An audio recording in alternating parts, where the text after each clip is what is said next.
എല്ലാവർക്കും നമസ്കാരം. എൻ്റെ പേര് വിനോദ്. എൻ്റെ സ്ഥലം മട്ടന്നൂരാണ്.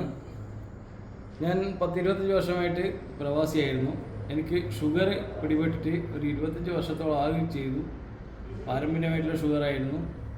അപ്പോൾ ഹൈ ലെവലിലായിരുന്നു ഷുഗർ, 450 500 ആയിരുന്നു. അപ്പോൾ ഗുളിക മാറ്റിയിട്ട് ഇൻസുലിനാണ് ഉപയോഗിച്ചുകൊണ്ടിരുന്നത്.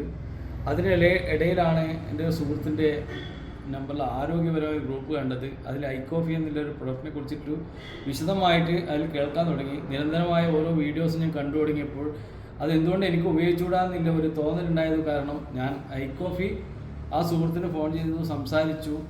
അവരെ മുതിർന്ന ആളുമായിട്ട് സംസാരിച്ചിട്ട് കോളിൽ ബന്ധപ്പെട്ടപ്പോൾ അത് അന്ന് തന്നെ അതിൻ്റെ എമൗണ്ട് നോക്കാതെ വേണ്ടി ഞാൻ അത് ഉപയോഗിച്ചപ്പോൾ എൻ്റെ ആരോഗ്യത്തിന് കൂടുതൽ ഗുണം ചെയ്തൊരു പ്രോഡക്റ്റാണ് ഐക്കോഫി എന്ന് പറയുന്നത്.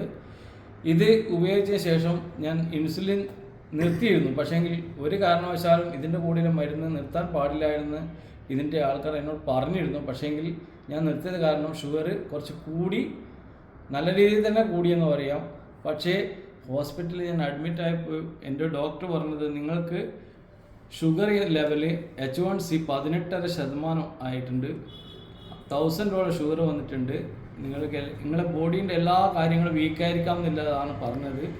പക്ഷേ ദൈവസഹായത്താൽ എന്താണെന്ന് അറിയില്ല, ഡോക്ടർ പോലും അത്ഭുതപ്പെട്ടു പോയി. നിങ്ങൾ എന്താണ് ഉപയോഗിക്കുന്നില്ല കാര്യം, നിങ്ങൾക്ക് എല്ലാം നോർമലാക്കാൻ വേണ്ടി പറ്റുന്ന അസുഖമേ ഉള്ളൂ, ഇതെന്താണ് നിങ്ങൾക്ക് പറ്റിയെന്ന് എനിക്കറിയില്ല. എൻ്റെ 30 വർഷത്തെ ജീവിതത്തിനിടയിൽ ഞാൻ നിങ്ങളെപ്പോലത്തെ രോഗിയെ കണ്ടിട്ടില്ല എന്നാണ് പറഞ്ഞത്. പക്ഷേ ഒരു കാര്യം സത്യം ഞാൻ പറയാം, ഡോക്ടറോട് സംസാരിച്ചിട്ടില്ല. എൻ്റെ മനസ്സിൽ ഒറ്റ ധൈര്യം, ഈ ഐക്കോഫി എന്നുള്ള പ്രൊഡക്റ്റ് കഴിച്ചുകൊണ്ട് മാത്രമാണ് ഞാൻ ഇന്ന് നിങ്ങളുടെ മുന്നിൽ ഈ വീഡിയോയിൽ സംസാരിക്കാൻ കാരണം.